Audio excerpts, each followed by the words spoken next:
Shalom Bapak Ibu, Saudara-saudari, serta anak-anak yang sama dikasihi Tuhan.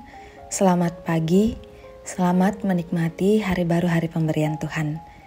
Dan kita bersyukur bahwa di pagi yang indah ini kita diberi kesempatan untuk bersekutu dalam Renungan Harian Teraya edisi 23 Januari 2024. Dalam perenungan ini kita akan membaca firman Tuhan dari Markus pasal 3 ayat 13 sampai ayat 19a. Namun sebelum itu mari kita berdoa memohon tuntunan dari Roh Kudus. Kita berdoa. Bapa di surga, kami sungguh mengucap syukur oleh karena anugerah-Mu yang memungkinkan kami untuk dapat menikmati hari baru, hari pemberian Tuhan. Dan sebelum menjalani aktivitas hari ini ya Tuhan, kami rindu untuk diperlengkapi oleh firman-Mu yang kami yakini dapat menuntun hidup kami menjalani kehidupan ini sesuai dan seturut dengan kehendak Tuhan. Bapa di sorga, kiranya Roh Kudus memampukan kami untuk dapat memahami firman-Mu. Dalam Yesus Kristus kami berdoa. Amin. Markus pasal 3 ayat 13 sampai ayat 19a firman Tuhan, Yesus memanggil ke-12 rasul. Kemudian naiklah Yesus di atas bukit. Ia memanggil orang-orang yang dikehendakinya dan mereka pun datang kepadanya. Ia menetapkan 12 orang untuk menyertai dia dan untuk diutusnya memberitakan Injil dan memberinya kuasa untuk mengusir setan.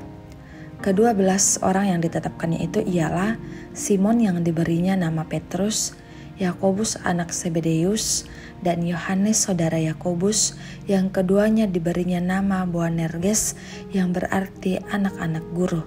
Selanjutnya Andreas, Filipus, Bartolomeus, Matius, Thomas, Yakobus anak Alfeus, Tadeus, Simon orang Selot, dan Yudas Iskariot. Amin.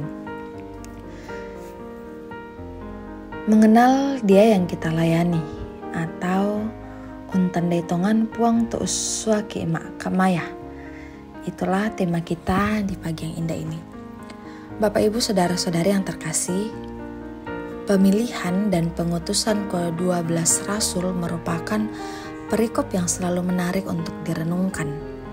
Misalnya, Yesus mengambil waktu teduh di atas bukit sebelum memilih para murid, yang mana bagian itu menjelaskan pentingnya sikap rendah hati dan berserah kepada Tuhan.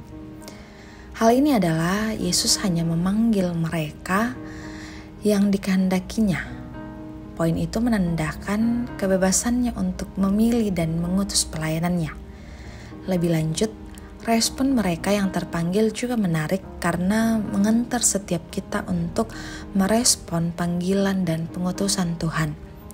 Selain poin-poin tersebut, poin lainnya yang perlu direnungkan ialah ke-12 murid dipanggil untuk menyertai Dia sebagai bagian dalam pelayanan pemberitaan Injil. Setelah mereka merespon panggilannya, Yesus memberitakan mereka untuk menyertai Dia sebagai syarat dalam memberitakan Injil. Hal itu dilakukannya agar ke-12 rasul semakin mengenal Tuhan dan memilih dan mengutus mereka. Hal itu juga menegaskan bahwa pentingnya pengenalan akan Tuhan dalam pemberitaan Injil, karena hanya dengan mengenal Dia seseorang dapat sanggup memberitakan Injil. Bapak Ibu saudara-saudari yang terkasih, Gereja Toraja dalam tuntunan dan hikmat Roh Kudus mengenal bahwa Yesus Kristus itulah Tuhan dan Juru Selamat.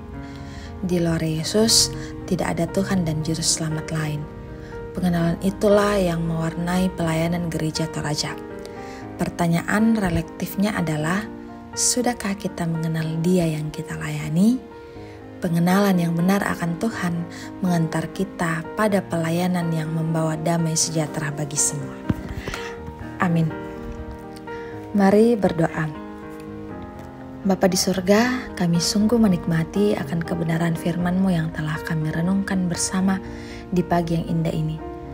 Melalui firman-Mu ya Tuhan, kami kemudian diingatkan untuk dapat mengenal Tuhan dengan benar, sehingga dengan pengenalan yang benar akan Tuhan dapat mengantar kami pada pelayanan yang membawa damai sejahtera bagi semua. Karena itu Roh Kudus mampukan kami agar kami selalu melakukan apa yang Tuhan kehendaki dalam menjalani kehidupan ini. Bapa di sorga, hari ini kami sungguh berserah kepadamu. Peliharakanlah kami ya Tuhan, bahkan segenap keluarga kami dimanapun mereka berada. Pekerjaan dan usaha kami, serta anak-anak dalam pertumbuhan juga pendidikan mereka. Kiranya Tuhan juga akan menyertai. Bapa di sorga, kuatkanlah kami dalam menjalani hari ini, terkhususnya ketika kami diperhadapkan dengan berbagai tantangan atau pergumulan hidup, sehingga kami dapat menjalaninya dalam kasih Tuhan. Bagi saudara-saudara kami, bahkan jika ada di antara kami yang mengalami kelemahan tubuh, kiranya Tuhan sembuhkan melalui setiap usaha yang dilakukan untuk mengupayakan kesembuhan. Orang tua kami yang lanjut usia, kiranya Engkau mengaruniakan sukacita dalam menjalani masa tuanya. Ini doa kami Tuhan, ampuni segala dosa kami, di dalam nama-Mu kami berdoa. Amin. Bapak Ibu, saudara-saudari dan anak-anak yang sama dikasihi Tuhan, pergilah, milikilah pengenalan yang benar akan Tuhan, yang dapat mengantar kita pada pelayanan yang membawa damai sejahtera bagi semua. Terimalah berkat Tuhan. Kiranya Allah mengasihani kita dan memberkati kita, kiranya Ia menyinari kita dengan wajah-Nya. Amin. Demikianlah kebersamaan kita dalam renungan harian Toraya. Selamat pagi, selamat menikmati kehidupan hari ini. Tuhan memberkati.